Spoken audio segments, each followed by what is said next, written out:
I'm Whitney. And I'm Brian. And this is the Whitney and Brian Show. Today, guys, it's an A Day. Please stand for the Pledge of Allegiance.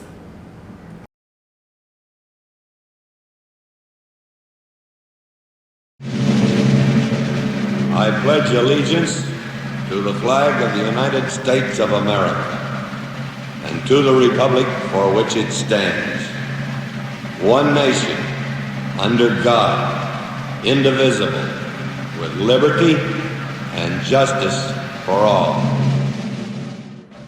Hey David, how you doing? Hi Wendy, how are you? I'm great. How are you? I'm doing horrible. Why? What's wrong, my friend? I'm just playing. Okay, let's go onto our monthly pillar. But first, tell us what today is. Today is Thursday, February 9th. Cool. Onto Yeah. monthly pillar. Now for today's monthly pillar of honesty is, honest people don't hide their deeds. That is written by Emily Bronte. It's a nice quote. Now let's move on to the weather. Hey David, what's the weather like today? Well, for today, it's going to be partly sunny with a high of 82 and a low of 69. Wow, seems cool. Now it's time for our lunch. So Whitney, what do we have for lunch today? Well, today we will be having whole grain beef and bean burritos, tomato salad, salsa, fried beans, and mandarin oranges. That sounds really good. Anyways, let's move on to the student news. Well, guys, Valentine's Day dance is tomorrow. High school, your dance is from 10:30 to 12:30, while middle school, your dance is from 12:45 to 2:45. Tickets are being sold in the cafeteria as well as on the school website. Buy your tickets for $10, and for the price raises to $12 for the day of. If you have any questions, please see Ms. White in room 205, and I hope to see everyone there. Also tomorrow will be the Valentine's Day dress down. You can wear red, white, or black, or pink, or black, blue, white, or red jeans. So basically, guys, you can wear red, white, or pink, and for the jeans, you can wear blue, black, white, or red. What I Just to just clarify. Exactly. Remember to follow the dress code if you're planning on dressing up. Also, are you active on social media? Do you run a YouTube channel or TikTok maybe? I don't. Well, if you do, make sure to go see Miss Culligan in room 202. Anything you'd like to add, Whitney? Yes, 8th graders, if you're interested in yurt class sweatshirts, they are now on sale. You can purchase it online or in the cafeteria for $25. Also, Second Me is still selling their roses. You can buy yourself a nice rose and chocolate for $5. Also, the yearbook is still available to purchase in yearbooksordercenter.com. And also, 7th to 8th graders, you must pay the price for the Washington, D.C. trip by today.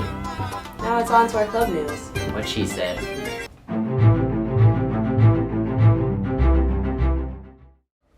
There are no clubs for today.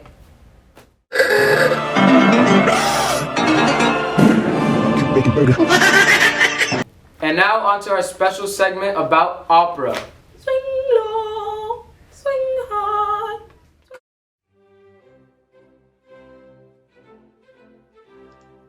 Hi there, I'm Alessandra Cacciatore, and I am an opera lover.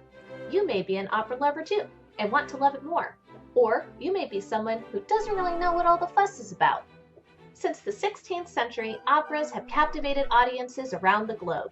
Today, I'm going to give you a brief history of opera so you can learn what makes this art form so unique.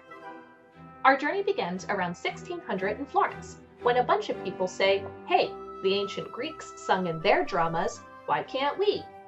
This style of singing in plays quickly caught on all over Florence, but it was really only available as private entertainment for the wealthy. Shortly after, in Venice, theaters started popping up for plays, but it was mainly singing in a speech rhythm with an accompaniment. It became so popular that even Papal Rome, who were not on the side of performance art at the time, loved it. Most of the early work coming from Rome focused on religious themes, lots of saints and angels, things like that. Well, news of this new performance style finally makes its way down to Naples, and they're like, wow, this is awesome. Let's build some theaters for normal people. And they do.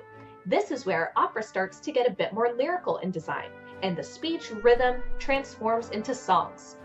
Composers from Naples start traveling all over the world, and opera starts taking off outside of Italy.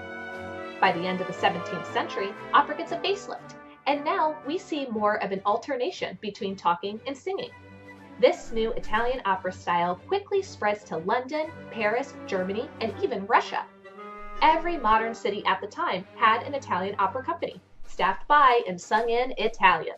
Except for France. Enter Jean-Baptiste Lully, who starts composing French operas. The 18th century is where things really start to shake up. Enter German-born Christoph Willibald Gluck. You see, he believes opera can loosen up a bit.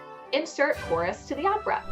Well, Gluck, I'm sure, was very proud of what he had done, and he gets his friend Mozart on the opera train. Mozart starts writing operas, and includes comedic and serious characters. He also decided that action should happen all through the show, and not just during spoken dialogue like it had in the past. We are now in the 19th century, and Gioacchino Rossini becomes the most famous man in the Western world. Why? Well, he and some other famous guys, Donizetti and Bellini, start writing a category we now know as bel canto, which means beautiful song in Italian. And wow, is it beautiful! Lots of lyrical parts that are difficult and sometimes very fast. Bel canto quickly becomes the new standard for opera. But in Paris, they have something called grand opera, which is all about the flashy spectacle. This is where we first see large and intricate productions. This style spreads only to places that could afford the expensive production value and the fancy singers that go with it. Although opera has spread over much of the world, it is still considered to be an Italian thing. You may be thinking, why would I want to see an opera in Italian when I could hear it in my own language? Good question. Everyone in the 19th century thought the same thing. So now we have people like Carl Maria von Weber who start writing in their own tongue. This move changed the game, and now we see that opera is not only being performed all over the world, but also in more than just one language. Opera continued to grow through the 20th century, but is no longer considered the reigning king of the entertainment world. But new opera continues to be produced and performed today. Phew! Well, that was your quick lesson in opera history. Join me next time when I explain why opera singers are some of the most talented vocalists in the world. Ciao! Wow! That's all for today's news, Eagles. Thanks for watching. Tune in tomorrow to see what happens next. And as always, Soar Eagles!